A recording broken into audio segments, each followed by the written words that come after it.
Hello friends, Bigg Boss season 7 Tamil Kamal சாருடைய நேற்றைய எபிசோட்டை பற்றி உங்கள் கருத்தை கமெண்ட் செக்ஷனில் தெரியப்படுத்துங்க. ஒரு வாரமாக மணியோட கேப்டன்சி ஒரே ஃபேவரட்டிசமாக இருந்துச்சுங்கிறது நல்லாவே நமக்கு புரிஞ்ச ஒரு விஷயம் தான். ஏன்னா அவர் பயங்கரமான ஒரு சேஃப் கேம் விளாண்டாரு. வழக்கம் போல் பார்த்தோம்னா கோலிமுட்டி ரவீனா அவங்க வேலையை ரொம்ப சிறப்பாகவே செஞ்சாங்க. இப்போ தான் எல்லாத்துக்கும் புரிய வந்திருக்கு. அதனால தான் சமூக வலைதளங்களில் தொடர்ந்து ரவீனா ஒரு சின்ன வெச பாட்டில் அப்படின்னு இப்போ எல்லாருமே சொல்லிக்கிட்டு இருக்காங்க. இது ஆரம்பத்திலிருந்தே சொன்ன ஒரு விஷயம் தான். கூல் சுரேஷ் பண்ண வேலையால் தான் இந்த வாரம் அவர் வெளியில் போனார் அப்படிங்கிறது எல்லாத்துக்கும் தெரிஞ்ச விஷயம். இருந்தாலும் கூட தினேஷ் இப்பயுமே திருந்தாம அவரோட அந்த சேஃப் கேம் விளையாண்டுக்கிட்டு குரூப்பிசம் பண்ணிக்கிட்டு தான் இருந்துட்டு இருக்காரு. சூப்பரா என்டர்டைன்மெண்டா கொண்டு போகக்கூடிய ஒரு கேமை ஏன் இப்படி ஸ்பாயில் பண்றாங்கன்னு தெரியல. ஆனா விஷ்ணு இதுக்கு நேர் மாற்றமா ஒரு வாரத்துல திடீர்னு ஒரு சேஞ்ச் ஆயிருக்காரு. இது உண்மையான சேஞ்சிங்கா இல்ல இதுவும் சேஃப் கேமா அப்படின்னு தெரியல. ஏன்னா விஷ்ணுவோட மாற்றம் கேம்ல ரொம்பவே சுவாரஸ்யத்தை ஏற்படுத்தியிருக்கு. இந்த வாரம் கமல் சாரோட எபிசோட் ரொம்ப கலகலன்னு இருக்கிறதுக்கு காரணமே விஷ்ணு தான் அப்படிங்கிற அளவுக்கு இருந்துச்சு. இப்போ இதெல்லாம் ஓவராலா பார்க்கும்போது கமல் சார் சொன்ன ஒரு சில விஷயங்கள் கொஞ்சம்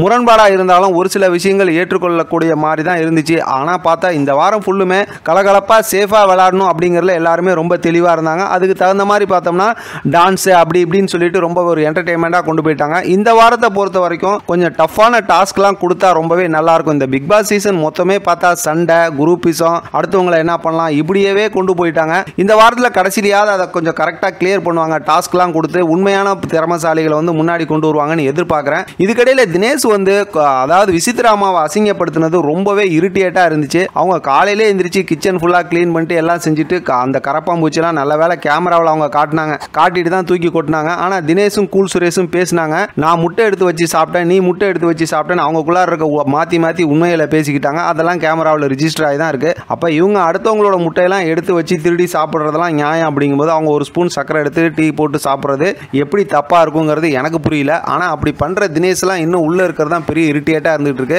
அடுத்த வாரத்தை பொறுத்த வரைக்கும் சரியான நபர்கள்லாம் வெளியாயிட்டு தகுதியானவங்க மட்டும் தான் போட்டியில் இருக்கணும் அப்படிங்கிறது தான் மக்களுடைய விருப்பமா இருக்கு. அதுக்கு தகுந்த மாதிரி டாஸ்க் கொடுத்தாதான் அது நடக்கும். ஏதோ ஒரு டாஸ்க் கொடுத்தோம் அப்படின்னாக்கா இப்போ எப்படி ரவீனா ஒரு டாஸ்க் விளையாண்டு எல்லாத்துக்கும் ஃபேவரட்டிசம் பண்ணாங்களோ அந்த மாதிரி மாறிடும். பார்க்கலாம் இந்த வாரம் எப்படி இருக்கு, ஏதாவது சிறப்பா போகுதா இல்ல வழக்கம் போல ஏதாவது குழப்பறாங்களா அப்படிங்கிறத நம்ம வெயிட் பண்ணி பார்க்கலாம். இதை பத்தி உங்களோட கருத்தை கமெண்ட் பாக்ஸ் தெரியப்படுத்துங்க. தொடர்ந்து ஆதரவு கொடுங்க. தேங்க்யூ ஃப்ரெண்ட்ஸ், தேங்க்ஸ் ஃபார் வாட்சிங்.